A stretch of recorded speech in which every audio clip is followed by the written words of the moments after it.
কালীর এই স্মৃতিসৌধে শেডের কাজের জন্য খোকনদাকে ডাকা হয়েছে।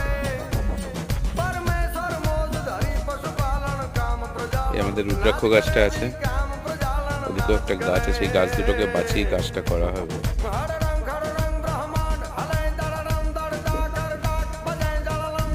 খোকনদা একটা ড্রয়িং করছে।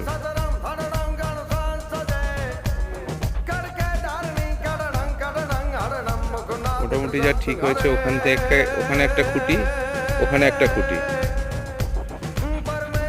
এখানে একটা খুঁটি, আর এখানে একটা খুঁটি, চারটে খুঁটি। মধ্যিখানটা থাকছে না, মধ্যিখানে অন্য জিনিস দেবে, দিয়ে এখানটাই উপরে শেডটা দেওয়া হবে।